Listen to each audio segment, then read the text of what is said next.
number one. Hi everyone, I'm the Advanced Hero, bringing you FreeThinking Fitness, where we're aiming for the right mentality to get the exercise mode started and staying consistent. I heard some feedback on the previous content that you guys are interested in the how as well as the why, so I'm going to move forward with that mentality and hopefully provide you guys with content that you're furthermore interested in. I think it's important to note that I am not a certified physical trainer, nor am I a dietitian, but I'm providing you guys with the content and the process of what I've been up to in order to get my results, and my body is kind of like an example of what my activity level and my diet has produced in order to be an example for maybe picking and choosing what works for you. What works for myself won't necessarily be carbon copy for what works for you or the next person, so it's up to you to decide what custom workouts and diet plans will actually produce the results that you want. I know it might seem a little cliche if you've watched a lot of YouTubers when they say that they really do appreciate and they're thankful, but I honestly do feel that it is coming from the bottom of my heart when I say that you guys watching and taking the time to comment and subscribe and share my videos out, it goes a long way to kind of help out my standing as far as a content creator, and it keeps my motivation going to keep it consistent, and thus we kind of give and take and help each other out. So if you can, feel free to share my video out, and moving forward, let's just go keep on rocking and helping each other out. We're going to be working on bicep and back to explore the idea of purpose behind action and the reasons why I choose to use a little bit extra effort and the planning behind each exercise. So let's move into it. Why would anyone want to break plateaus? And that's simple. I'm not satisfied and very well may not be satisfied ever with my body. The main reason to break plateaus is my performance isn't up to what I would want it to be at, and the physique just happens to be an effect of the ability to perform at a higher level. My logic in this exercise of adding more weight to my pull-ups by use of a backpack of various items is in service of increasing the easiness feeling when I do normal pull-ups. Just like one might temper their senses by exposing themselves to cold before a winter season 5K run, so is a heavier weight while doing my pull-ups.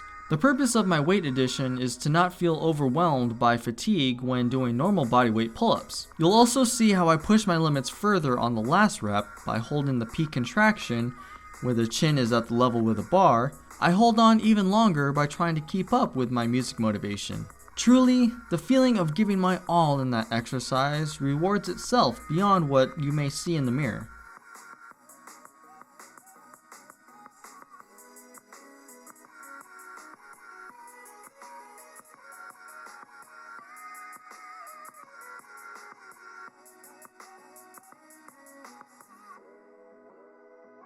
Everyone will be coming in from different ability levels, so I want you to look at these contents of FreeThinking Fitness as a means of not to ever feel pressured to try and struggle to keep up. One of the biggest mistakes that I've made in my past personally was trying to keep up with a group that was far beyond what I was capable of. I want you to look at these videos as a kind of thing to gauge whether or not you are able to exceed or trying to dial back and modify in terms of exercise. So that means it's going to be using different angles, it's going to be using different resistance, it's going to be causing you to take more breaks, and that's perfectly fine.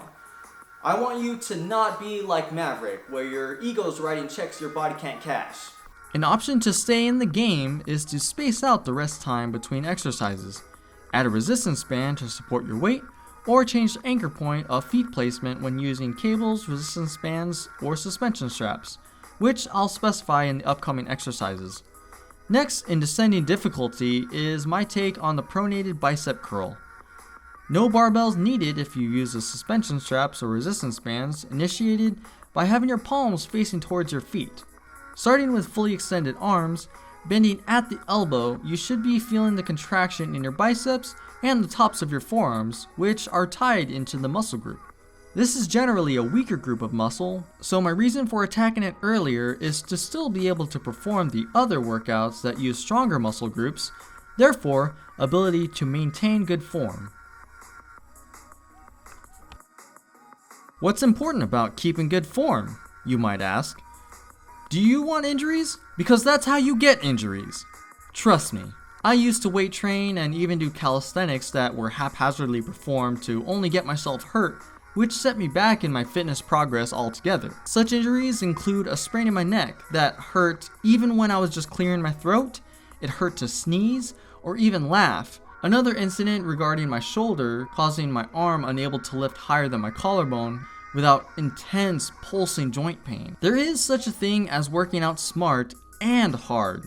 So if I can impart you with knowledge to bypass this path of pain, this video enforces that. I changed my grip to face toward my head starting the typical 7x7x7, a total of 21 reps, to break up the weakness depending on which range of motion you may struggle with. First set of 7 is done by a half bent arm to a full contraction. The next 7 is done by fully extended arms to a half 90-degree bent arm. Then, you guessed it, another 7 to finish off the 21 set by a full range of reps, going from the bottom all the way to full contraction. Remember the modified option by having your body mostly upright, thus decreasing the difficulty, or simply using a resistance band closer to the point of attachment, this being attached to the pull-up bar. At this point, you can see how visibly tired I am by limiting the rest in between, but I know that there's an allotted time I have to exercise, so I power through.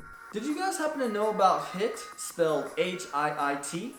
Well, it's an acronym that actually stands for High Intensity Interval Training, which a cosplayer whom I actually admire, named the Elfin Artist, happens to base her channel on.